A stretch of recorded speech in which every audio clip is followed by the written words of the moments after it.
Bienvenue sur DMG TV, les histoires mystiques. Si tu es nouveau sur la chaîne, n'oublie pas de t'abonner, de laisser un commentaire, de liker et de partager. Tu veux raconter une histoire? Il y a un numéro à l'écran sur le plus 237 655 81 90 17. Envoie ton histoire et on va jouer ici sur YouTube, sur Facebook et sur TikTok. On poste plusieurs histoires tous les jours sur YouTube. La chaîne c'est DMG TV. Et on a une deuxième chaîne YouTube où on poste tous les 15 heures une histoire exclusive. La chaîne c'est DMG TV, histoire mystique exclusive. Donc n'oubliez pas de vous abonner aussi de ce côté-là. Après la diffusion de 12 heures en direct, il y a aussi une autre diffusion à 14 heures sur la deuxième chaîne. DMG TV, histoire mystique exclusive. Donc, allez faire un tour là-bas aussi. Voilà. Les directs sont sur TikTok le mercredi et les vendredis à 20h00 heure du Cameroun. Donc, ceux qui veulent monter en direct, nous raconter leur histoire, c'est sur TikTok. Et ceux qui veulent envoyer leur histoire, ceux qui n'ont pas le courage, trop de courage ou bien n'ont pas un compte TikTok, envoyez vos histoires sur WhatsApp, plus 237 655 81 90 17. Et on va jouer ici sur Facebook et sur YouTube et sur TikTok. Voilà, donc écoutons la première histoire. S'il vous plaît, avant d'écouter la première histoire, laissez un like, commentez, partagez, c'est très important. Première histoire. Bonjour DMG, j'espère que vous allez bien.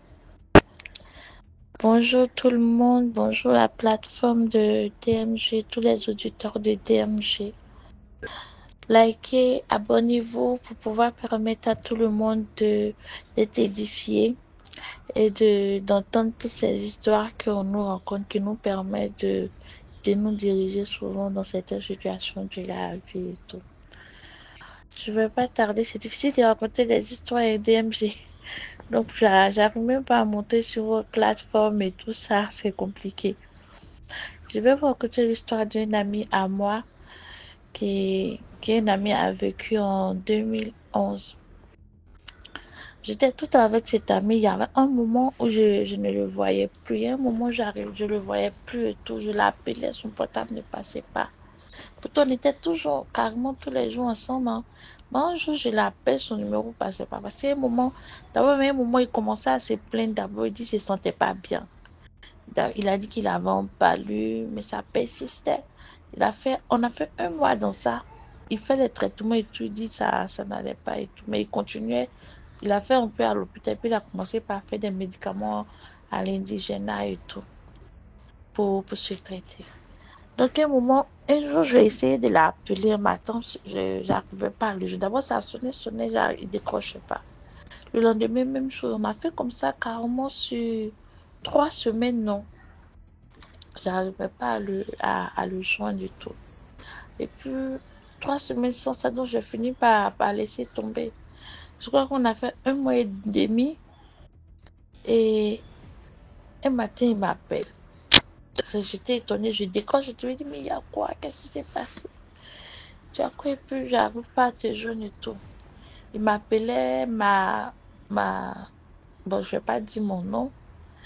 J'ai pris un pseudo. Il m'appelait bon, je ne dirais pas mon nom, mais c'est ma Fatime. Comme Matima, il m'appelait ma Fatime. J'ai dit ma Fatime comme ça. J'ai dit ma Fatime, tu as vu ce que j'ai traversé? Que au moment où toi et moi on s'est laissé ici là. Parce que la dernière fois où lui et moi on s'était laissé, je crois que c'était un mercredi. Il dit quand toi et moi on s'est laissé ici là, moi je suis partie à la maison. Mais comme ma tête là, comme d'habitude, ma tête là continuait à me faire mal et tout, que j'ai appelé un de mes oncles au village. Parce qu'il disait qu'il n'arrivait plus même à dormir, sa tête chauffait et il transpirait beaucoup de la tête. Il n'arrivait même plus à dormir dans son lit. Il dit qu'il se sentait mieux quand tu dormais au sol. Quand il se couche dans son lit, il ne se sentait pas bien. C'est quand il se couche au sol qu'il se sent bien. Malgré la climatisation, il dit que sa tête là transpirait à chaque fois. Il a tout transpiré tout le temps de la tête. Donc il a appelé un de ses oncles paternels pour lui expliquer que voilà ce qui lui arrive. Mais il a expliqué à son oncle qu'avant ça, il avait fait un rêve. Et dans ce rêve-là, pendant qu'il était en train de peindre sa maison, il y a une guêpe qui est rentrée et il est venu se poser sur son front et la guêpe a disparu. Quand la guêpe a disparu et de son front, en même temps il s'est réveillé de son rêve. Donc, il a épuisé son oncle, a dit, mais toi, tu fais ce genre de rêve, et puis tu es assis avec ça, tu ne viens pas nous expliquer. Donc, automatiquement, son oncle lui donne le numéro d'un vieux qui est dans la ville où on était, pour dire, va voir telle personne dans tel quartier rapidement. Il va t'aider. Il dit qu'il part chez le vieux. Quand il arrive chez le vieux, il arrive chez le vieux en vendredi, je crois. Il arrive chez le vieux un vendredi.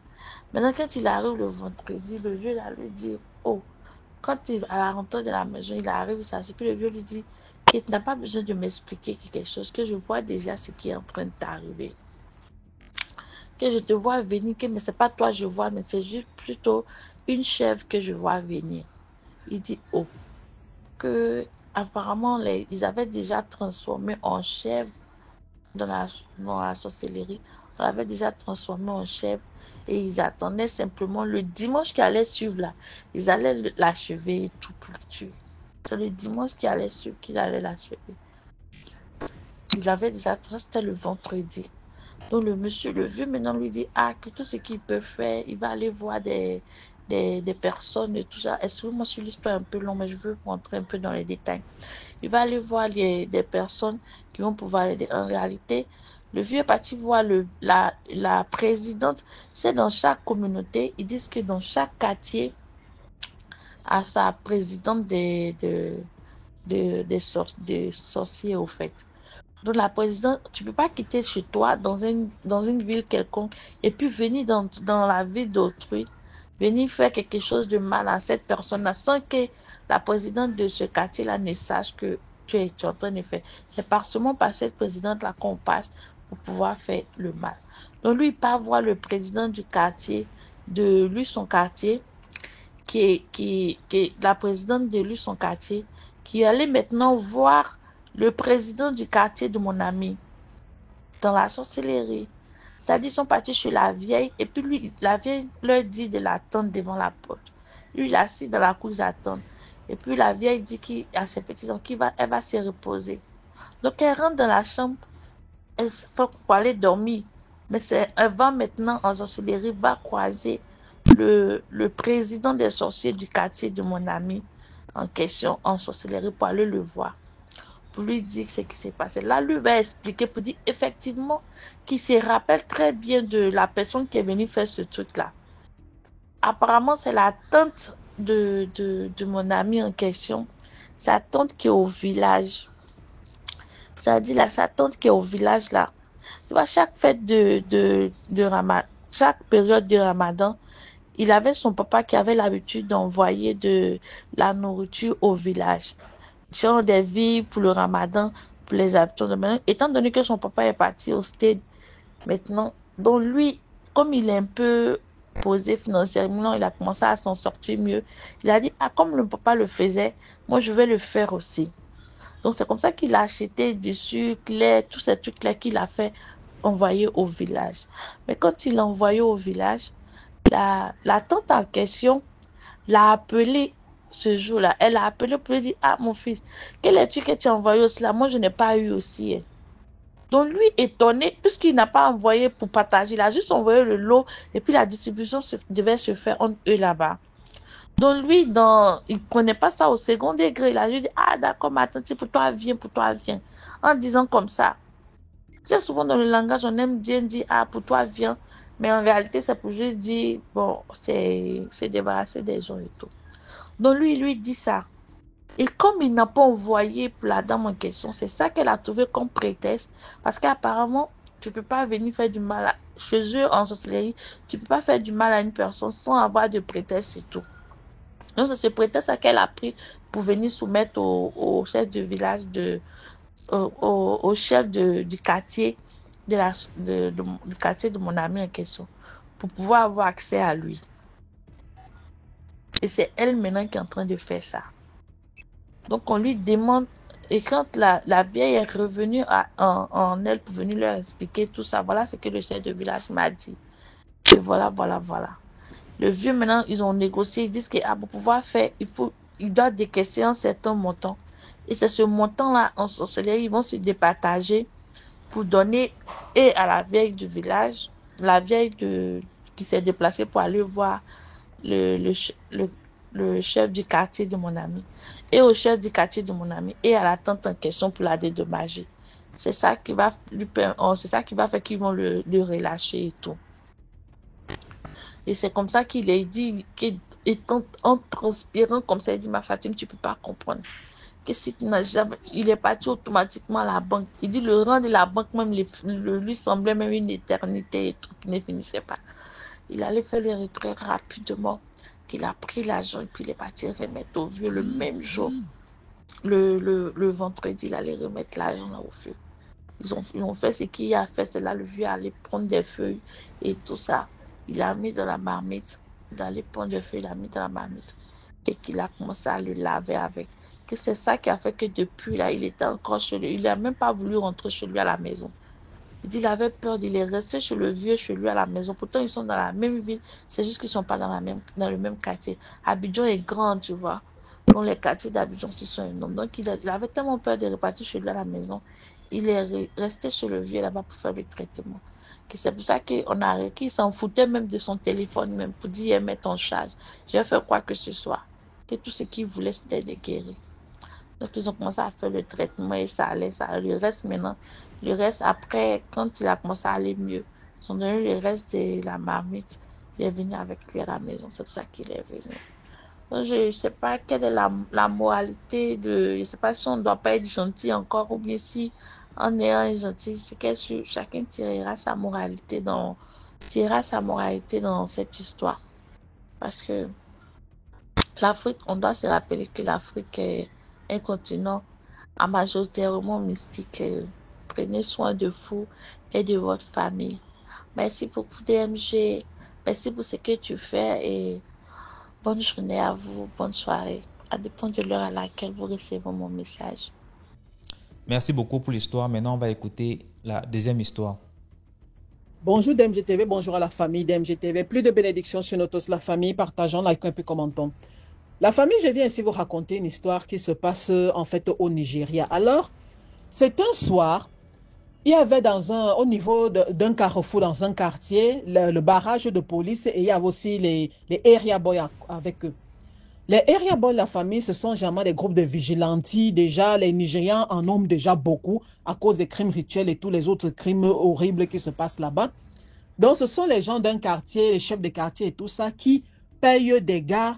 Ces gars-là, sciemment, s'asseyent avec la police et de jour comme surtout de nuit, ils contrôlent le secteur et ils peuvent parfois marcher dans les quartiers et demander un peu est-ce que tout va bien ici, est-ce que s'il y a un problème, appelez-nous. Et ce qui est encore de particulier chez ces area boys là, c'est que ils ne sont pas des gars simples, ils sont mystiquement chargés aussi. Donc ils voient des choses, ils ressentent des choses. Les gars sont là assis au niveau du barrage avec les policiers, ils tapent les commentaires quand ils voient approcher une moto. La police voulait laisser passer la moto, mais les area boys ont dit non, attends un peu. Gare, mon frère, viens un peu, gare un peu. Et sur la moto, il y avait le motoman et son passager. Il regarde le motoman, il lui demande, tu viens d'où? Il dit que non, je suis en train de rentrer à la maison, là, ça c'est mon dernier passager. Il m'a dit qu'il allait à telle zone. Ok, et toi tu habites où? Il dit que non, moi je le dépose là et je continue, j'entre dans mon quartier. Je ne peux pas l'amener où lui partait, donc je vais le déposer quelque part là devant pour qu'il continue, trouve aussi un autre truc qui continue, parce qu'il se faisait tard. Les area boys regardent alors le passager, ils disent que mon frère, pardon, descend. Le gars descend, un jeune homme avec un sac à dos. Ils disent, pose ton sac à terre et ouvre-le s'il te plaît, on veut voir ce qu'il y a à l'intérieur. Le gars a un peu hésité, un peu discuté et tout ça. Finalement, sous les menaces, il ouvre son sac. Quand il ouvre son sac, la famille, on voit les parties humaines dedans, les parties humaines d'une jeune fille. Le sexe, les seins, les organes internes, la langue, les yeux, les oreilles, je ne sais plus, en tout cas, bon, vous avez compris. Il voit les pieds, il y a aussi les pieds, apparemment, il y a aussi les pieds et les mains. Donc, ils voient les parties internes, ils sont étonnés. Ils disent, ok, gars, mon frère, ça c'est quoi? Le gars était calme. On le tape même un peu là-bas, le gars était impassible, comme s'il était, déconnecté. Il était déconnecté. On le fouille et tout ça, il n'y a pas de téléphone, il n'a rien sur lui. La police alors les porte ensemble, on l'amène au commissariat. Quand ils amènent au commissariat, les area boys qui les avaient suivis disent que non. Le motoman, si apparemment, il n'est pas, on ne sent rien sur lui, c'est chez le gars si qu'on sent quelque chose. Malgré tout, la police les a quand même gardés le temps de faire l'enquête et ils se sont rendus compte que en regardant sur les CCTV, dans les caméras qu'il y avait sur le tronçon, ils ont vu comment le motoman s'était arrêté à un niveau, avait porté le gars et avait continué, donc ils n'étaient apparemment pas ensemble. Ils ont libéré le motoman, mais ils ont gardé celui qui était là en prison muet, il ne disait rien. Pendant que l'enquête est en cours, quelques mois avant, il y avait eu quoi? Il y avait eu dans une compound. Donc, vous voyez, c'est un ensemble de villas entourées d'une même barrière et ils ont le gardien à la porte. Donc, il y avait des hommes armés qui étaient entrés, avaient rapidement dévalisé toutes les maisons. Donc, ils entrent rapidement les bijoux, les objets précieux. On demande, prends le téléphone, ouvre et transfère-nous tout l'argent que tu as dans ton téléphone. C'est comme ça qu'ils avaient volé. Et les 6 millions chez une maman qui pleurait toutes les larmes de son corps, où elle disait que ce n'était pas seulement son argent. Et beaucoup d'autres personnes. Même les enfants qui avaient leur argent de baigner dans le téléphone transféré par leurs parents, on leur demandé de transférer ça à un certain numéro. Quelques mois auparavant encore, il y avait eu, donc dans plusieurs États comme ça, ce genre de crime-là rapide. D'autres, on trouvait, par exemple, on avait trouvé derrière la malle arrière d'une voiture, 2 enfants morts qu'on transportait quelque part. Et c'était à peu près le même système. Quand on regarde dans le téléphone des gars, c'était toujours un certain numéro là. Maintenant, la police était un peu bloquée, se demandant, mais attends, il faut absolument que ça ne sert à rien qu'on arrête toujours les gens qui transportent ou bien les gens qui ont tué. Il faut qu'on remonte jusqu'au patron. C'est comme ça que la police, alors, il y a là-bas un officier de police. On dit que celui-là, lui, il est fort pour retracer les gens. Donc, dès que tu touches un appareil électronique, tant que tu as touché un appareil électronique, il te retrouve. Même si tu es en enfer, tu donnes un coup de fil à ta famille, le gars va trouver à quel étage tu es en enfer et tout ça. Et ce policier s'appelle Aliou Chaba. Cet officier, monsieur Aliou Chaba. La police le contacte alors, on dit que mon frère, et celui-là, on dit qu'il est comme un labrador. Quand il ferme, comme un rottweiler, quand il ferme sa mâchoire sur toi, il ne lâche plus tant qu'il ne t'a pas retrouvé. C'est comme ça que monsieur Chaba, quand il retrace tous les trucs, ça arrive où? À une prison au Kéré, la prison d'Okéré, au Wari State. La prison d'Okéré, au Wari State. Le gars dit que, attendez d'abord. Donc, il a retracé les transferts, tous les transferts d'argent, les appels téléphoniques et même des gens qu'on trouve, les 2 bébés qu'on avait trouvés derrière la voiture, les machins. Donc, le téléphone de tous les gens qu'on avait arrêtés, là, ceux sur qui on avait trouvé les téléphones, envoyé à ce niveau-là, ils se demandent mais c'est comment. Maintenant, quand ils suivent alors l'argent, l'argent est entré en prison, mais après l'argent avait été retransféré immédiatement jusqu'au 2e jour. Le même compte, le même numéro qui avait reçu l'argent avait été retransféré ailleurs. Quand ils suivent les transferts, ils se rendent compte que ça avait été transféré. Ils ont trouvé plusieurs femmes, des jeunes filles chez qui ça avait été transféré. Ils arrivent chez les jeunes filles. Mademoiselle, la date de tel, il y a quelqu'un qui t'a transféré l'argent. C'est qui? Elle dit, ah non, c'est mon chéri, il est en Allemagne, il travaille et tout. Tu as les photos de ton chéri? Oui. Elle montre et tout ça, il est là-bas. Tu vois les photos des gars, ils sont bien propres, ils sont en Allemagne, ils sont en Angleterre, ils sont... Et il te transfère l'argent, il te dit que quoi? Ah non, il m'avait envoyé, il est en train de construire franchement un immeuble à tel endroit. Il m'a demandé d'aller donner ça aux travailleurs et tout ça. Une autre fille, ah non, celui qui paye mon loyer, même ma voiture, c'est lui qui a acheté, on va bientôt se marier. Dès qu'il arrive au pays, lui, il est en Angleterre, on va se marier. Donc, vous avez un peu compris, c'est comme ça que toutes les filles, là, elles étaient en train de travailler pour le gars, là. Elles ne savaient même pas que ce groupe-là était en prison. Les gars étaient en prison. C'est à partir de la prison qu'ils faisaient leur truc. Un autre jour, il y a toujours, ils sont toujours allés, donc un groupe d'hommes armés sont allés agresser quelque part. Heureusement, chez le chief chez qui ils étaient allés agresser, le gars avait l'alarme, on avait averti la police. Quand la police est arrivée, une partie des bandits avait fui et une autre a été arrêtée. Maintenant, quand les policiers font les enquêtes, ils se rendent compte que les bandits là étaient supposés être en prison. Ils arrivent en prison, ils retrouvent, parce que le chief avait reconnu certains, ils retrouvent ceux qui avaient fui de leur maison. Donc les gars, ce sont des prisonniers qu'on relâche en armes, ils partent, ils volent et ils rentrent en prison dormir. Vous les cherchez en route, les gars sont en prison.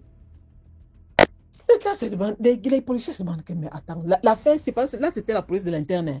Les policiers là qui peuvent arrêter qui peuvent souvent arrêter les policiers là. Ce sont en fait eux qui sont chargés de l'affaire parce que c'était trop gros.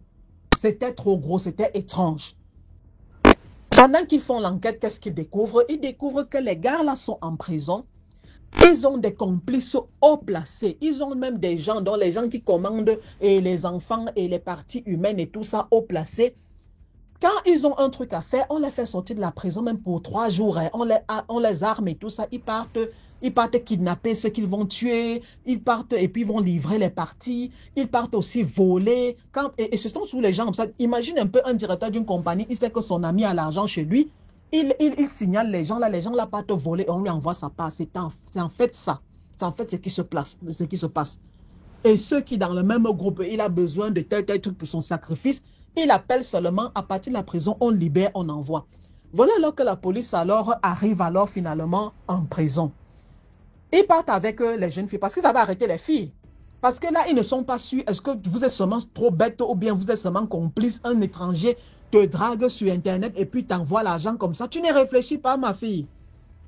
Il n'a pas sa famille qui peut envoyer. Il n'a pas ses gens. Pourquoi est-ce qu'il t'envoie toi? Tu ne l'as jamais vu. Il te fait confiance. Il t'envoie les millions et tout ça. Il t'achète la voiture. Gars, on a arrêté toutes les filles là, malheureusement. Quand on arrête alors les filles, on les amène en prison, que vous allez essayer de nous montrer, parce qu'eux, ils cherchaient la tête du groupe.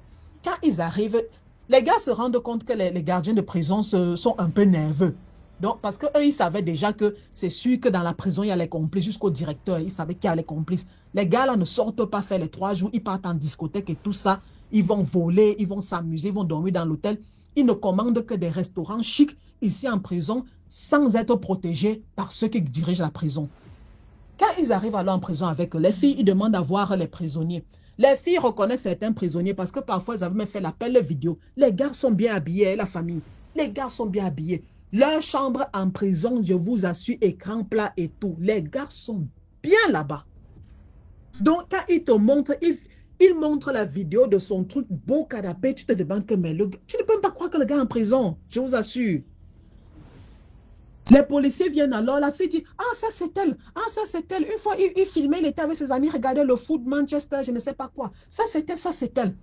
Maintenant, les filles ne retrouvaient pas le chef, leur fameux fiancé là. Les gardes de l'interne se rendent alors compte que quand ils ont dit qu'ils arrivaient, le chef de la prison avait envoyé le gars dans une autre aile de prison pour les pauvres. Là, on avait caché quelque part là-bas. Heureusement qu'il y a des prisonniers qui trahissent toujours, non? Il y a tous les prisonniers que quand tu partages la nourriture, tu l'oublies. Donc les gars ont fait signe que non, le gars est là-bas, le gars est là-bas. C'est comme ça qu'on a arrêté le gars. Donc la famille, quand on entend souvent parler des réseaux rituels et tout ça, quand ils viennent souvent, quand parfois, parce que là-bas au Nigeria, qu'est-ce qu'ils faisaient? Ils amenaient, quand on trouvait même les gars, on dit qu'on a attrapé. On les mettait les casques de moto, on masquait leur visage. Et les gens de la population disaient souvent que, mais pourquoi est-ce que vous masquez les gens ci? Pourquoi vous ne voulez pas qu'on puisse les reconnaître plus tard? Pourquoi vous ne voulez pas? C'est en fait parce que les gens là les protégeaient. Parce que tu vas voir, on va l'amener en prison. Demain, là, il sera encore dehors en train d'aller chercher les enfants à tuer et les jeunes filles à tuer. En tout cas, la famille, passez une bonne journée et faites attention à vous. Et les filles, vos histoires de copains de Facebook et de trucs qui vous envoient les transferts d'argent et vous envoient faire des commissions pour eux là. Au Nigeria, c'est grave. C'est Okere, la prison d'Okere ou Arrested. Allez regarder. Bye. Merci beaucoup pour l'histoire. Maintenant, on va écouter la 3e histoire. Bonsoir DMG, bonjour DMG, tout va dépendre de l'heure où tu vas recevoir mon vocal. Bonjour, bonsoir à la communauté DMG. Avant de commencer mon histoire, en fait, je vais raconter une histoire qui a été déjà racontée sur DMG à ma connaissance. À ma connaissance, puisque la Congolaise qui a raconté cette histoire, elle a raconté selon sa connaissance et à elle, et elle a été bien précise en disant d'après ce qui se raconte au Congo chez nous. Et moi, d'après ma connaissance aussi de ce qui se raconte au Congo, où nos papas nous ont expliqué, nos grands-mères, nos yayas, nos grandes sœurs, et ce que moi aussi j'ai vécu de cette histoire, puisque cette histoire aussi, je l'ai suivie un peu au paragraphe. Juste pour faire un ouvrir une parenthèse, je voudrais tout simplement attirer l'attention de la communauté DMG qui commente sur les messages, s'il vous plaît, soyez gentils, soyez compréhensifs. C'est pas parce qu'une personne va venir expliquer son histoire dans sa langue pour faire une traduction en français pour que tout le monde puisse comprendre que vous, ça vous plaît pas ou sa façon de expliquer l'histoire ne vous convient pas, que vous devez être désagréable. Ça, c'est pas gentil parce que ça baisse l'audience pour DMG. Imaginez si DMG perd au moins 4 personnes sur 10 parce que ces personnes-là ne supportent pas vos commentaires inutiles, parce que vous êtes trop méchants, vous n'arrivez même pas, comment dire, à être compréhensive, parce que ça ne vous plaît pas, ou l'histoire vous l'avez jamais entendue, ou parce que vous l'avez jamais vécue, ça veut dire que cette histoire n'a jamais existé. Mais non, mais non, mais non. On ne vient pas de même génération. Alors, pour faire court, je vais expliquer l'histoire d'une Congolaise qui avait déjà expliqué sur un monsieur qui s'appelle Evoloko au Congo. Bon, dites-moi, un monsieur qui s'appelle Evoloko. Moi-même, Evoloko, là, je ne sais même pas comment je peux traduire ça en français, mais c'est comme ça on appelle le monsieur Evoloko. Chez nous, pour faire court, DMG, quand tu ne dors pas la nuit ou tu as un problème de sommeil, on te dit, oh, tu es Evoloko ou comment? Du sens où tu ne dors pas ou comment? Parce que chez nous, c'est anormal. Alors, c'était une histoire d'après les dires, parce que moi, je ne l'ai pas vécu, mais on nous a raconté, parce qu'on nous a raconté chez mon arrière-grand-mère, mon grand-père m'a raconté, mon papa m'a raconté, ma maman m'a raconté, et mon copain, avec mon mari, mon copain, c'est trop dit, mon mari, puisqu'on est mariés, excusez-moi parce que j'ai dit mon copain, m'a raconté l'histoire aussi. On a quand même une grande écart entre lui et moi. Le monsieur, apparemment, il voulait la richesse. En voulant la richesse, il s'est rendu chez un féticheur, chez un ganga. Chez un féticheur, le féticheur lui a dit de ramener comment dire, le sable là où a marché sa mère. Donc le sable. Ils se sont fixés un rendez-vous. Et le jour du rendez-vous, lui, ce qu'il fait, c'est quoi? Il vient au rendez-vous, il ramène tout ce que le féticheur, le nganga, lui a demandé. Le nganga fait les pratiques, il voit comme ça. Ah, maintenant, la maman, d'après les dires du féticheur, c'était quoi? La maman devait mourir après les pratiques. Quand le féticheur rentre, il tape ses trucs et tout, il jette dans le sable tous les pieds, il se rend compte que le monsieur lui a ramené ses propres pieds, c'est-à-dire que les pieds de lui-même, le féticheur. C'est là que le monsieur le maudit, lui dit que tu auras l'argent que tu veux. L'argent que tu veux, que tu n'imagines même pas là, c'est ça que tu auras. Mais sache-le, tu ne vas jamais dormir. Toi, dans ta vie, si tu dors un jour seulement, DMG, d'après les dires de nos grands-parents, le nganga lui a dit que si tu dors un jour, tu vas mourir dans ton sommeil. Tu ne dormiras pas. Toi, tu dois dormir le jour. Quand il fait nuit, toi, tu ne dors pas. Et le monsieur, en tout cas, DMG, moi-même, on me dit que tu entends le monsieur que le musicien X chante. Les grands musiciens au Congo. Et cette histoire s'est passée au Congo-Brazzaville. Moi, d'après les explications, c'est les gens de Congo-Brazzaville qui m'ont expliqué. Mon mari, il est de Congo, Kinshasa, et ma maman aussi est de Congo, Kinshasa. Là encore, c'est une autre version encore. Donc, on lui dit que, on me raconte, on me dit, tu entends le monsieur que X musicien chante là? Oui, c'est lui Evoloko. Ah bon? DMG, tu as mon numéro, tu sais dans quel pays je me trouve, que je ne veux pas préciser dans mon vocal, mais je suis une personne qui voyage beaucoup, énormément, je découvre, je suis de gauche à droite, moi je suis là, c'est comme ça je suis. Donc, un des pays maghrébins, pour faire court, je ne veux pas dire lequel des pays, un des pays maghrébins, on enlève déjà les Turcs, Grèce, tout ça. Je prends entre Tunisie et Maroc, précisément. Entre Tunisie et Maroc, ces deux pays-là. Je me rends souvent là-bas. Donc là-bas, moi, c'est ma deuxième maison, quoi. Donc quand je suis ici, là, je suis là-bas. Presque, je peux rester un week-end, je prends un vol aujourd'hui et puis demain, je rentre.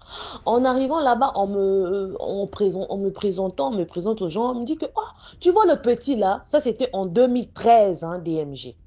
On me dit, tu vois le petit là? Je dis oui. On me dit, mais c'est lui, le neveu ou le frère propre Voilà, le frère propre ou le neveu de monsieur qu'on appelle Evoloko là. Je dis, ah bon? On me dit, oui, oui, oui. Tu le vois comme ça, faut pas jouer avec lui, hein. Il a l'argent. On s'occupe très bien de lui. Tu es jamais parti voir chez lui et tout, et tout. Il s'habille bien. C'est un jeune homme bien, bien DMG. Toi-même, quand tu vois le jeune homme, oh, vous voyez les jeunes hommes qui ont les trucs, les teints frais. Lui-même, il s'habille frais. Les filles courent derrière lui au pays Maghreb là-bas. Les filles courent derrière lui. Un jeune homme bien stylé, charismatique, tout ce qu'il faut. On me dit que c'est le petit frère ou le neveu de Evoloko. Je dis, ah bon? C'est lui là, le petit là, oui. Le petit là, DMG, c'est pas quelque chose qu'on m'a raconté, que moi-même j'ai vécu. Et ils ont le même nom.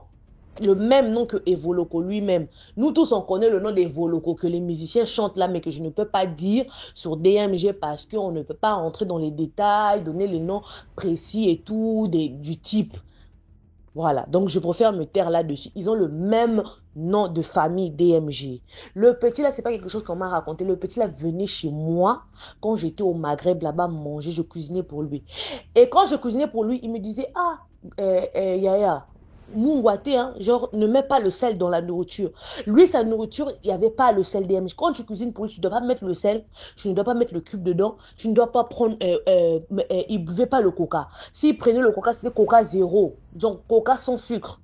Ah, il y a un moment, il avait les problèmes aux pieds, les pieds gonflés, et puis quand il maigrissait un DMG, quand il dit qu'il maigrit, mais les pieds là, on dirait squelette. Ça tient à peine. Et il marchait toujours avec un petit canne. Un jeune homme qui n'avait même pas 25, donc même pas 30 ans. 25 ans même, comment on dit, c'est trop. Un jeune homme, un petit. À un moment même, je lui ai posé la question. Je lui ai dit, mais petit frère, c'est comment? Tu as le diabète ou comment? Parce que moi, je sais, c'est les gens qui ont le diabète, qui ne prennent pas des trucs, qui ont des sucres et tout, qui ont des régimes et tout. Il m'a jamais répondu, il a toujours souri. Et le petit là me dit que, ah, mais mère, tu es trop simple. Toi qui viens de X pays et tout, et en plus, tu es genre comme ça, comme ci, comme ça. Et tu es tout simple comme ça, assis avec nous, tu rigolais. Je lui dis que c'est la vie. Dans la vie, il faut être simple, il faut être humble parce que tu ne sais pas qui va t'aider. DMG. Je rentre là où je suis actuellement, où je fais mon vocal là. On m'apprend que le petit est mort. Il est mort comment? Avant de mourir, il a rêvé que son frère a creusé une tombe pour lui et lui disait rentre là-dedans. Il raconte l'histoire à sa mère et il raconte l'histoire à sa copine de l'époque. Puisqu'il est mort devant sa copine. Il a fait une crise devant sa copine. Il dit qu'il a mal à la tête, mal à la tête. Et 2 jours après, ils sont sortis d'une soirée et tout. Il était assis avec sa copine à la maison et tout. DMG, le petit dit qu'il a mal à la tête. J'ai mal à la tête. Je ne vois que j'ai mal à la tête. Quand il se couche seulement, même pas 2 minutes DMG. Quand il se couche seulement, il ferme ses yeux et c'était au revoir. Sa copine rentre en panique, appelle sa maman. Sa maman qui est en panique, le temps qu'on appelle, comment dire, on appelle ses amis pour venir le soulever, pour le ramener à l'hôpital. On dit que X est mort. X est mort. Il est mort comment? Le petit là allait bien. Comment les gens ont pleuré le petit là? On a dit que quand le corps a quitté le pays maghrébin, arrivé au Congo, Brazzaville, DMG, on a dit tous ses amis se sont habillés en blanc. Vous savez que nos frères africains blancs là ont toujours leur boubou tout en blanc, les musulmans. Tout le monde s'est habillé en boubou blanc, babouche blanche bleue. Tout le monde a dit que c'était pour honorer le petit là. Parce que le petit là, à un moment arrivé, quand ses pieds gonflaient, il n'arrivait plus à porter les baskets ou les chaussures qui fermaient. Il portait seulement les babouches. Et quand il faisait froid, il faisait les efforts de mettre des chaussettes bien chaudes pour ne pas beaucoup sortir. Moi-même, j'ai pleuré le petit là. On a dit que non, sa mère a marché. Sa mère a marché, a dit que non, c'est son frère qui a fait passer son fils. Et Evoloko, Tout le monde a crié, on a dit non, tu es fort, tu es fort, tu es fort. Toi là seulement tu fais des dégâts comme ça. Voilà un peu l'histoire. Qu'est-ce que j'allais dire DMG? Qu'est-ce que j'allais dire à la communauté DMG? C'est pas parce que toi tu connais une version d'une histoire que forcément la personne qui raconte l'histoire, c'est pas la bonne version. Non, parce que nos parents, nos grands-parents, moi personnellement, l'histoire de Volokola, moi je l'ai pas vécue. Moi, je vous ai raconté la petite paragraphe de là où moi je suis rentrée dans l'histoire là, parce que je connaissais son petit frère. Je sais pas si c'était son petit frère ou si c'était son oncle. Mais ce qui est sûr, ils avaient le même nom. Moi, le petit là venait chez moi pour manger. Je cuisinais pour lui. Je mettais pas le sel, pas le cube dedans. Lui-même, il me demandait ça. Donc, tellement il avait une nourriture qu'il aimait beaucoup, la pâte d'arachide avec les ailes de dinde. Il me disait toujours que mère, tu cuisines la nourriture là trop bien. Fais ça encore pour moi, mais ne mets pas le sel, pas le cube. Pour lui, je cuisinais comme ça. Pour lui, c'était comme ça. C'est pas parce que la Congolaise qui était montée à raconter l'histoire que moi, quand la façon qu'on m'a expliqué, j'ai dit que non, c'est pas la même, que je suis montée dire que non, c'est faux. L'histoire qu'elle a racontée, c'est pas ça. Ou je suis partie dans les commentaires, mettre des trucs négatifs, négatifs pour la décourager, pour ne plus monter raconter l'histoire. S'il vous plaît, soyons compréhensives. Aidez-nous les uns et les autres pour améliorer, améliorer la visualité pour DMG. Ne soyez pas méchants, désagréables avec les autres. Parce qu'il y a des gens, quand ils voient des choses comme ça, ils se découragent tout de suite pour remonter encore. Ils disent non, non, non, non, non, non. Comme la fille, la dernière fois, elle a dit qu'elle ne montait plus raconter des histoires suite aux commentaires que les gens ont fait quand elle venait parler. C'est pas bien. Aider. Exemple, si tu trouves que la personne ne s'exprime pas bien. Ah, ma grande, pardon, ou mon grand, augmente un peu le volume. Prochainement, essaye de faire ceci, faire cela. Ne venez pas être désagréable avec les gens ou vous voulez que les gens racontent des histoires comme vous voulez. Voilà un peu. Likez, commentez, abonnez-vous. Merci beaucoup pour l'histoire. Maintenant, on va écouter la 4e histoire. Bonjour DMGTV, bonjour à la famille DMGTV. Plus de bénédictions sur nous tous, la famille. Partageons, likons et puis commentons. Salutations respectueuses aux initiés. Vraiment du courage aux narrateurs pour les belles histoires que vous partagez et surtout votre persévérance. Comme d'habitude, vous le savez déjà, imitons Monsieur l'homme de l'ombre, Manbassa. Vous voyez, quand il raconte les histoires, Manbassa par exemple, quand il raconte l'histoire, le papa Bamileke là, la maman Bassa là, elle avait fait ceci et tout ça. Il ne généralise pas. On ne généralise pas les fautes d'une personne sur toute une tribu, un pays, toute une race. Vous avez compris, n'est-ce pas, la famille? Alors, et vous avez vu, Monsieur l'homme de l'ombre, lui raconte ses histoires calmement, au calme. Donc, vraiment, j'aime beaucoup ce monsieur-là. Alors, qu'est-ce qui se passe? Tous mes respects, madame, s'il vous plaît. Je disais comme ça, comme un frère, comme un grand frère, ou peut-être que je suis même plus âgé que lui. Donc, mes respects à votre dame, monsieur l'homme de l'ombre. Alors, je viens ici raconter l'histoire d'une maman sud-africaine. C'est une maman au nom de Wanta Dlamini. Dlamini, c'est D-L-A-M-I-N-I. Une maman de 62 ans. Maman de 4 enfants, un garçon, 3 filles, dont 2 grandes filles, le garçon et puis la dernière. Elle vit dans la ville de Barberton, dans l'état de Mpumalanga, dans la province de Mpumalanga. Alors, qu'est-ce qui se passe dans la vie de cette maman? Un jour, c'est sa dernière, la plus petite Bessie, qui part contacter la police pour annoncer la disparition de la maman. La police se demande depuis quand elle est disparue. On dit que depuis toute l'après-midi, là, c'était déjà le soir, la nuit est tombée. Et elle a disparu à quel niveau? Elle dit alors qu'en fait, c'est sa belle-sœur parce que la maman vivait avec sa belle-fille, dont la femme de son fils, et le petit garçon de son fils. Elle dit en fait, c'est la belle-sœur qui l'a appelée pour dire que bon, j'avais rendez-vous avec maman. Elle a été appelée par Valencia et Penelope, dont les deux aînés. Valencia lui a donné rendez-vous avec Penelope au domicile de Valencia pour avoir une discussion. Maman m'a appelé, m'a demandé de la rencontrer à un certain niveau-là et qu'on y est ensemble, étant donné que je ne connaissais pas l'adresse. Mais je suis arrivée au niveau, j'ai appelé, fatiguée, maman ne répondait pas. C'est la raison pour laquelle je t'appelle pour te dire que je suis rentrée à la maison, j'étais fatiguée de l'attendre, je suis rentrée à la maison, mais depuis là, j'ai fait qu'appeler maman, son téléphone ne passe pas. Donc, Bessie alors dit à la police, quand ma belle-sœur m'a dit ça, j'ai couru, je suis allée à la maison de ma sœur, la Valencia. Elle était la seule, Pénélope n'était pas encore arrivée au lieu de rendez-vous apparemment, et elle m'a dit que maman n'était pas arrivée là-bas. La police dit, OK, il n'y a pas de problème. Ce qu'on va faire, ils ont d'abord commencé à appeler au niveau des hôpitaux et tout ça sur la ligne, sur le tronçon qu'elle était supposée prendre. Ils ont aussi signalé la police routière sur ce tronçon-là. Peut-être que la maman a eu un malaise ou un truc comme ça. Les heures passent, ils ne trouvent rien.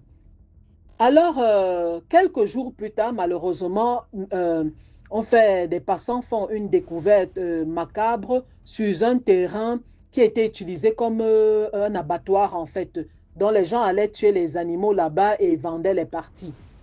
Et qu'est-ce qui se passe? Un jour, quelqu'un trouve le corps un corps humain découpé en morceaux. Il y avait des parties qui disparaissaient. Donc, tout ce qu'ils savaient, c'est devait être un crime rituel parce qu'il y avait des organes précis, qu'on dit souvent dans les crimes rituels, qui disparaissaient.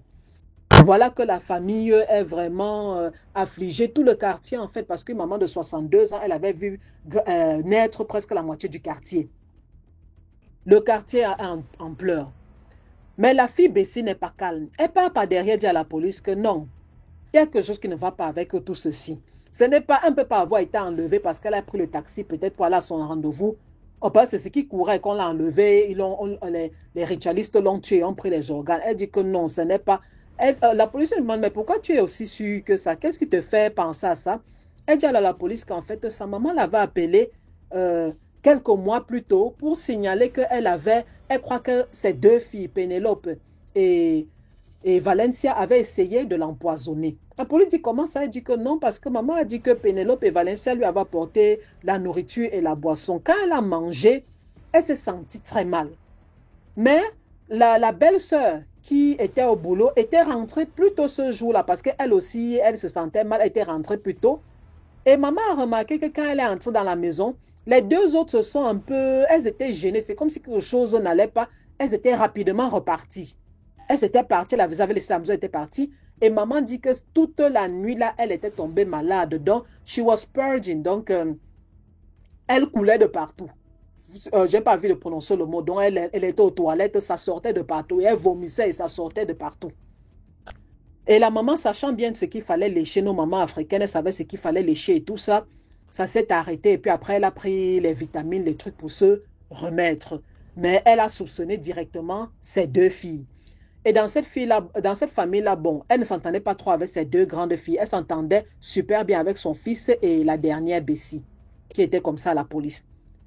La police la police a essayé un peu de faire les enquêtes, mais ils se sont dit que peut-être ce sont seulement les problèmes de famille et puis peut-être c'est juste un mot comme ça. On n'a aucune preuve qui relie le corps de la maman découpée et ses deux filles. Et comme Dieu fait les choses, un jour alors, des mois passés, c'est la police, c'est une compagnie d'assurance qui contacte le frère pour faire son enquête, disant qu'en fait, vos deux sœurs, Madame Valencia et Madame Pénélope, ont souscrit à des polices d'assurance, chacune d'elles séparément, au nom de votre maman. Nous venons d'apprendre, elles nous ont dit que votre maman est apparemment décédée. Et nous voulons payer l'argent. Mais avant ça, nous devons bien sûr un peu voir est-ce que c'est vrai, est-ce qu'elle est décédée, est-ce qu'elle a été tuée. Le grand frère répond à toutes les questions, mais il est choqué. Il dit que, mais comment ça? Les filles, elles n'ont même pas dit, elles ne ont pas. Qu'est-ce qui se passe? Le grand frère, le grand frère de Bessie appelle Betty, sa petite avec qui il s'entendait bien. Il lui dit que ma chérie, attends, l'histoire que tu ne fais que raconter à la police là, c'est bizarre hein, parce que regarde, voilà une société d'assurance qui vient de m'appeler. Betty, alors qu'elle entend ça, elle court encore à la police. Elle dit pardon, voici ce qui est en train de se passer. Elles ont même pris des polices d'assurance sur maman. Elles ne nous ont rien dit. Et regardez les sommes énormes qu'elles ont prises. Un peu comme si ça s'attendait. Et ces sommes-là étaient données seulement en cas de meurtre. On demandait que, mais vous-même regardez un peu l'affaire ici. La police appelle la société d'assurance. Quand ils entendent tout ce que la société d'assurance dit, la police leur demande que, pardon, ne payez pas encore l'argent là. Nous, on veut un peu guetter l'affaire. Si ne payez pas l'argent là, attendez s'il vous plaît. La police reprend son enquête. Finalement, elle décide de secouer un peu les filles là. Elles prennent Valencia et Pénélope. dans leur poste de police. Après avoir oublié quelques gifles sur les filles, Valencia, elle avait craqué parce que Valencia, apparemment, ne supportait pas la douleur. Qu'est-ce que Valencia raconte? Elle dit que sa soeur et elle, sa grande soeur, elle, Pénélope et elle, étaient allées, elles voulaient faire ritual money. Elles vont alors chez un sorcier là-bas, chez un occultiste. La personne leur dit qu'en fait, c'est votre maman qu'on va utiliser et on a besoin de telle partie. Les filles, alors, elles avaient, ce n'était même pas la première fois qu'elles essayaient de tuer leur maman. Elles avaient, ce n'était pas l'empoisonnement la première occasion. Hein. Elles avaient essayé déjà 2 fois avant. Ça avait raté. Donc, l'empoisonnement, elles étaient supposées, elles avaient donné un truc à la maman. Quand la maman était supposée se sentir mal, elles portaient la maman comme si elles amenaient la maman à l'hôpital et elles allaient livrer la maman où on allait sacrifier la maman. Mais ce jour-là, la belle-sœur était rentrée plus tôt et elles avaient dû quitter le domicile rapidement. Voilà maintenant que cette fois-ci, qu'est-ce qu'elles avaient décidé de faire? Elles avaient décidé d'inviter la maman à la maison. Quand la maman était arrivée à la maison, elle avait même voulu prendre son téléphone pour signaler à sa belle-fille que je suis déjà à la maison de Valencia. Mais ce que la maman ne savait pas, c'est que Valencia était à la maison, mais elle était avec le copain de Pénélope, sa grande soeur qui était au boulot là. Le copain était déjà en train de l'attendre avec son meilleur ami, un autre tueur aussi. Ils avaient rapidement maîtrisé la maman. Vous vous rendez compte, une maman de 62 ans. Et en plus, vous voyez la photo, elle est le style maman Bastos, là, elle a 62 ans, mais elle est mince, là, elle est forte, elle est debout, là. Ils l'ont rapidement maîtrisé, arraché ses affaires, frappé, et la famille, asseyez-vous bien. Ils ont, avec l'aide de sa fille Valencia, de ses 9 mois de grossesse et de je ne sais combien d'années d'éducation, ils ont tiré la femme dans une chambre où Valencia tenait les mains. Elle était assise sur les mains de sa maman pendant que les gars passaient sur sa maman comme des wagons. Pendant que les gars abusaient sexuellement de sa maman devant elle, elle entendait sa maman hurler, crier, demander, supplier et tout ça. Elle a assisté à tout ça. Sa fille a assisté à tout ça. Finalement, elles ont étranglé, parce qu'elle tenait toujours sa maman pendant qu'on étranglait sa maman. Puis elles ont mis le corps de la maman aux toilettes parce qu'ils ne pouvaient pas la dépêcher là. C'est à ce moment-là, c'est quelques instants après, quelques heures après que Bessie était arrivée à la porte pour demander est-ce que maman est arrivée ici. Donc pendant que Bessie était à la porte en train de demander où était sa maman, le corps de la maman avait été placé dans les toilettes, la famille. Et quand le Bessie était parti, le gars à la tombée de la nuit, pas la nuit tombée déjà, ils avaient transporté le corps où ils allaient récupérer les organes. Donc, vous voyez un peu la méchanceté de l'être humain. Donc, ces filles-là, non seulement elles ont tué leur maman et découpé et tout ça, mais c'était déjà arrangé avant jusqu'à aller prendre les polices d'assurance. Elles avaient même pris les polices d'assurance parce qu'elles voulaient gagner de tous les côtés. De tous les côtés. Voilà maintenant que Valencia, elle a tout raconté parce qu'elle avait aussi fait le deal avec la police. Elle n'allait pas être tuée parce qu'il y a condamnation en bande, la bande exécute. Elle n'allait pas être tuée. Elle a reçu 20 ans d'emprisonnement.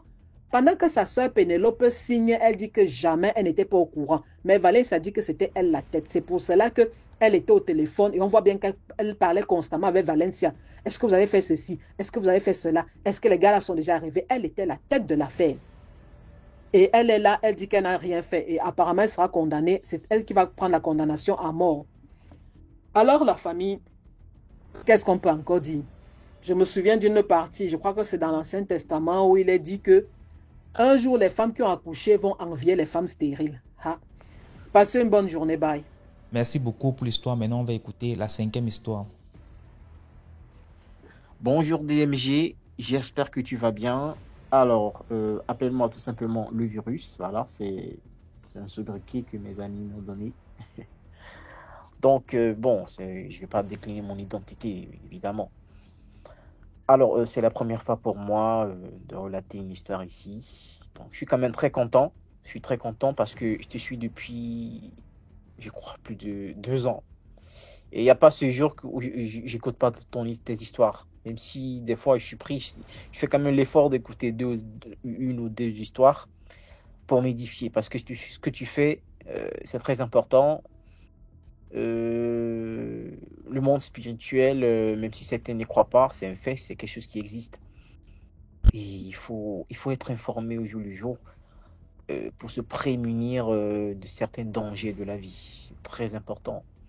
Il y a des problèmes qu'on a et on se dit, dont on ne connaît pas la source, juste parce qu'on manque de connaissances sur certains points. Donc c'est très important ce que tu fais et je t'encourage. J'invite tout le monde euh, à te donner de la force davantage. J'invite tout le monde à s'abonner, à partager, à commenter et voilà, tout ça. Donc je vais rapidement, sans tarder, raconter l'histoire. C'est un fait personnel que j'ai vécu. C'est une histoire personnelle à moi. Alors, je ne vais pas préciser le pays d'Afrique, mais c'est quand même un pays de l'Afrique de l'Ouest. Parce qu'on ne sait jamais, les autres concernés pourraient potentiellement écouter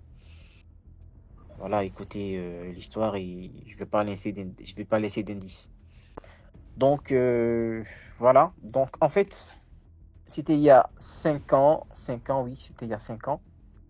J'ai connu une fille juste après ma soutenance. Bon, je vais dire le jour de ma soutenance. C'était pas le biais d'une amie qu'elle avait accompagnée et elle m'a félicité. Elle faisait partie de la promotion suivant la mienne. Et elle a demandé à avoir mes contacts. Elle m'a dit qu'elle m'a vraiment apprécié durant la séance de soutenance et a demandé à avoir mes contacts pour discuter avec moi par rapport aux études, tout ça. Du coup, je lui ai donné mon Facebook parce que mon numéro avait un problème dans le temps. Je lui ai donné mon compte Facebook, mon nom Facebook. Elle m'a envoyé une invitation et du coup là, j'ai accepté, on a commencé à papoter. On a parlé d'études, voilà, un peu de tout, des sujets de la vie. Après, il y a eu un rapprochement, je vais dire, amical entre nous. Et une fois, elle m'a invité à son anniversaire, j'ai pas pu me rendre. Mais après, je me suis rattrapé, je suis allé chez elle, je lui ai remis son cadeau et tout ça. Donc j'ai connu ses parents, tout ça, elle m'a présenté à ses parents. Et voilà. Bon, elle m'avait dit qu'elle avait un petit ami. Et j'ai même rencontré le petit ami le même jour. Et voilà, après, je suis rentré chez moi. Du coup, bon, oui, elle prenait l'habitude de me parler de son petit ami, des petits problèmes qu'elle avait avec lui, tout ça, presque tout en fait. Donc, en quelque sorte, je suis devenu avec le temps son confident. Et voilà, c'était un peu ça. Bon, c'était une fille, je vais dire, en toute griffe innocente. Voilà, elle connaissait pas encore certaines choses. Bon, je sais pas si vous comprenez déjà. Voilà. Donc, du coup, des fois, il arrivait qu'on parlait de sexe, voilà. On parlait de ça. Je lui donnais des conseils par rapport à ça et tout et tout. Mais à un certain moment,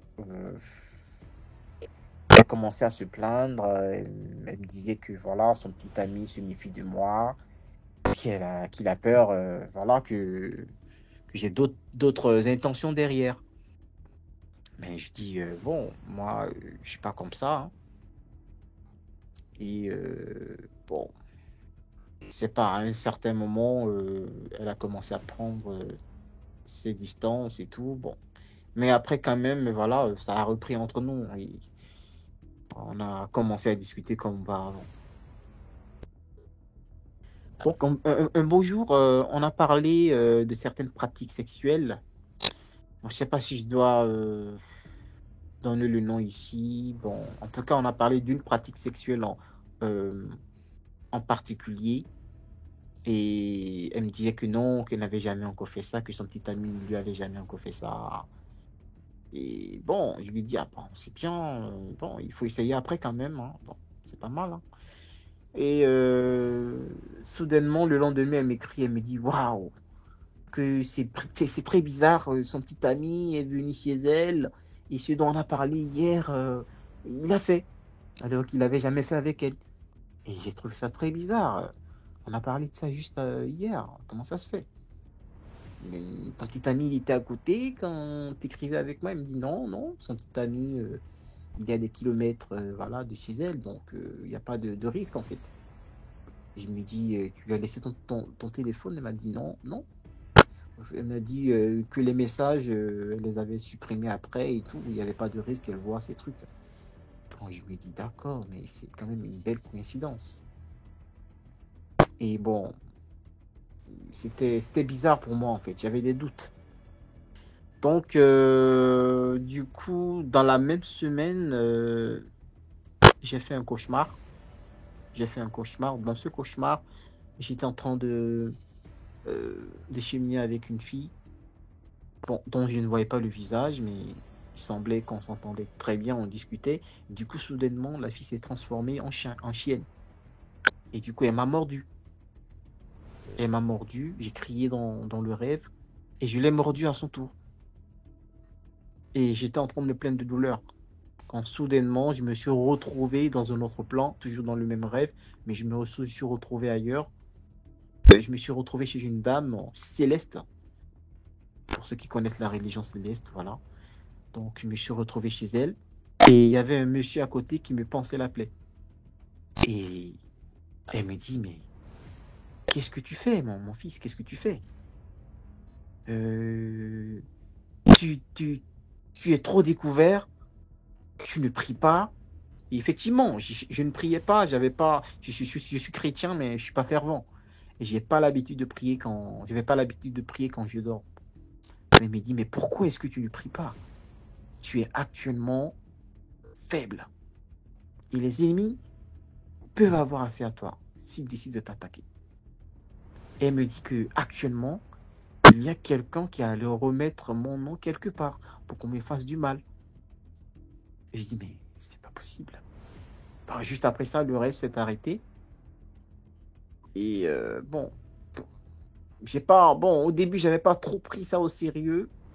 Mais durant la journée, le lendemain, durant la même journée, vers midi, je faisais une petite sieste et j'ai été pris par une paralysie de sommeil. Et dans cette même paralysie, je sentais que quelqu'un. J'étais déjà réveillé, hein, vous savez, la paralysie, vous êtes conscient. C'est une sorte de rêve lucide. J'étais déjà réveillé, mais je sentais quelqu'un venir près de moi. La personne a traversé la porte et la personne m'a touché du front. Il m'a touché le front pendant quelques secondes. Et moi, je me suis débattu, j'ai crié le nom de Jésus. Et l'emprise m'a libéré. Mais la personne, je ne sentais plus de présence. Et du coup, ça a commencé sérieusement par m'inquiéter. Parce que c'était quand même une série. J'ai considéré ça comme une série d'attaques, en fait. Et je me suis dit, là, c'est pas bien. Et du coup, bon, vous savez, chez nous, il y a la religion animiste aussi. Donc, voilà, puisqu'on essaie un bon vieux consultant du phare. Et je lui ai demandé de voir ça pour moi. Et il a consulté. Et du coup, il me dit que là, actuellement, je joue à un jeu très dangereux, que je suis en contact avec la petite amie de quelqu'un qui pratique de l'occultisme à haute dose, en fait. Et que cette personne a des doutes. C'est un peu comme si la personne avait découvert des choses. Et d'accord, je lui ai dit que j'ai compris. Et à partir de ce moment-là, j'ai coupé certains contacts, mais bon, je ne sais pas, mais je n'étais pas encore si sûr qu'il s'agissait de l'autre fille, en fait. Parce que j'ai discuté avec d'autres filles, elle n'était pas la seule. Et la fille, au bout de quelques mois, elle m'annonce qu'elle a rompu avec son petit ami pour des raisons médicales. Et elle me dit aussi qu'elle a découvert que son petit ami avait piraté son téléphone, bon, disons son compte Facebook, et que son petit ami lisait nos messages à nous. Et que le petit ami lui a avoué que c'est pour ça qu'il avait une réticence, des doutes par rapport à notre amitié. Parce que le fait de lire des messages où on parlait de pratiques sexuelles, tout ça, ça le rendait jaloux. Et c'est là que j'ai fait le rapprochement et j'ai fini par conclure que ça avait rapport avec lui, en fait, que c'était lui qui faisait le truc. C'était lui qui faisait le truc. Et du coup, bon, en tout cas, ça m'a appris à me mêler de ce qui me regarde. Voilà. Mais c'était quand même une expérience vraiment incroyable en fait. Donc c'était un peu ça. Donc voilà, merci, merci. J'espère que bon, j'espère que j'ai quand même pu bien relater l'histoire pour qu'elle soit postée après. Merci à toi, merci à toute la communauté, merci à tout le travail que tu as bas. Et on se dit à la prochaine. Au revoir. Merci beaucoup pour l'histoire. Maintenant, on va écouter la 6e histoire. YouTube, il y a DMG Productions. Là, on poste tous les lundis, on poste un film. Tous les lundis, il y a un nouveau film à 17h00. Les films, c'est les histoires qu'on réalise aussi. Tous les lundis, la chaîne, c'est DMG Productions. Bonjour DMG TV. Je suis une Camerounaise vivant de l'autre côté. Déjà liké, partagé, voilà. Excusez-moi, hein, c'est la première fois que je raconte une histoire. J'espère que je ne mettrai pas long. Je la raconte parce que je viens de suite d'écouter une histoire similaire à une que mon défunt frère a vécue. L'histoire de la dame qui racontait l'histoire d'un enfant qui arrivait toujours en retard et après on a demandé aux parents de fouetter, le parent n'a pas voulu. Après insistance, le parent est rentré avec son enfant et l'enfant est décédé la nuit. Donc, mon frère aîné, ça me rappelle mon frère aîné, paix à son âme, malheureusement, qui à l'époque, maman l'a envoyé écraser le couscous qu'on avait ramené du village, c'était en boule, on a concassé et il fallait aller écraser. Et le moulin n'était pas à côté. On met le couscous dans une bassine, mon frère porte le couscous puis aller écraser. Comme les enfants sont ceux qui sont, en route, il a trouvé un voisin plus âgé que lui en train de jouer aux billes. Les billes, à l'époque, on traçait un triangle et on met les billes à l'intérieur. Vous autres qui jouez avec une bille. Quand une bille sort, tu as gagné. Il dépose la bassine de couscous, il commence à jouer avec le voisin. Finalement, il a ruiné, quand il a gagné toutes les billes qui étaient dans le triangle, ça s'appelle le ruiner. Il a ruiné le grand frère qui jouait, qu'il avait trouvé en train de jouer. Le grand frère s'est énervé, comment tu es venu me trouver et c'est toi qui me ruines. Il lui a donné une gifle, une seule gifle. Mon grand frère s'est évanoui. Il s'est évanoui. Le gars croyait que mon grand frère s'amusait, il essayait de le secouer, mon frère était parti. Le gars était dépassé, il est venu en courant chez mes parents, les appeler que, voilà, je vais donner un nom, Marcel. Marcel m'a trouvé en train de jouer au billes. Bon, bref, comme je vous ai raconté là, et il m'a ruiné, je lui ai juste donné une gifle, il est tombé, il s'est évanoui là-bas.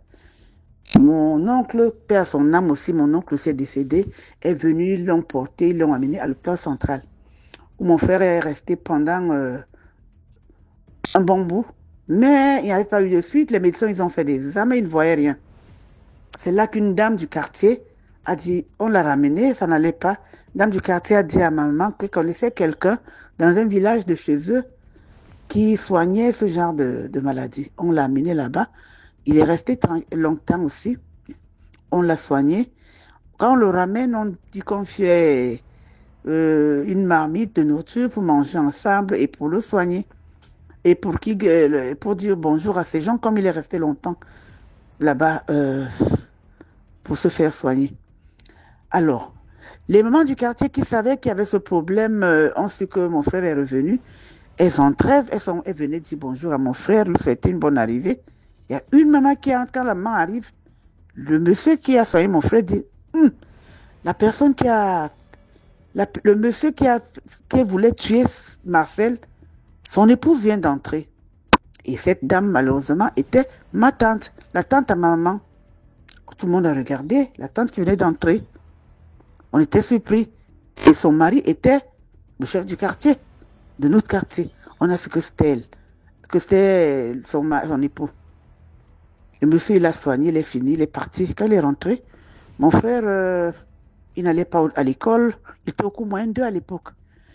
Il n'allait pas à l'école, il était là. Après, on a commencé à l'envoyer faire des petites courses. Quand les parents étaient là, on se disait, il va mieux, on l'envoie en route, écraser, peut-être acheter peut-être le pain. Un jour, il allait acheter le pain. Le monsieur a vu ma frère passer, il lui a dit, ah, tes parents, ils sont contents de te voir passer maintenant. Ils t'envoient faire des courses, acheter du pain. Attends, bientôt, ils vont te retrouver sous l'armoire et sous le lit. Ça n'a pas mis du temps. Mon frère, parfois, était couché sur le lit. Quand on vient le retrouver, on vient le chercher, maman vient regarder, elle ne le trouve pas sous le lit, commence à regarder, parfois le trouve sous la penderie, sous l'armoire, sous le lit et tout et tout. Et moi, j'étais petite à l'époque, j'étais quoi au cours élémentaire, hein. On me demandait de ne pas aller à l'école pour rester surveiller mon frère. Quand les parents travaillent là-bas, papa est au travail, maman elle travaille à la cuisine. Je suis couchée sur mon frère pour qu'il ne disparaisse pas. Quand maman vient regarder, elle se met à me gronder, elle me dit, mais il est où ton frère? On t'a demandé de rester couché sur ton frère, tu es allé te promener, tu es couché sur le lit. Maintenant, elle dit, mais maman, quand je dis, mais maman, le voici qui est couché, je suis couché sur lui. Je me rends compte que je suis couché sur le lit. Mon frère n'est plus là. Je ne sais pas quand est-ce que mon frère a disparu. Ça s'est passé comme ça longtemps. C'est après qu'on a été obligé de ramener mon frère chez le monsieur qui a dû refaire le traitement. Donc, bref, pour vous dire que ça existe bel et bien. Excusez-moi, hein, je ne sais pas si j'ai bien raconté mon histoire. J'ai tellement d'histoires concernant et mon défunt frère et la famille et bref, des histoires quoi. Je verrai si cette histoire passe. Là, je pourrais aussi vous raconter une autre histoire prochainement. Merci beaucoup. Likez, partagez. Bon, la leçon, je ne sais pas. Je dirais une leçon. Comme je suis novice, je viens de commencer. Je verrai bien. Merci bien. Que Dieu nous protège. Merci pour l'histoire. Voilà, c'était tout pour aujourd'hui. J'espère que vous avez aimé. Laissez vos commentaires. Si par exemple vous avez un commentaire à donner à l'histoire numéro 2 par exemple, vous pouvez écrire H1, voilà ce que je pense, ainsi de suite. Sachez que tous ceux qui envoient les histoires ici viennent après lire les commentaires. Donc c'est important de dire ce que vous pensez. Si vous avez un message en particulier pour un intervenant. Voilà, donc on se prend demain à 12h00 sur YouTube, sur la chaîne DMG TV. Ciao.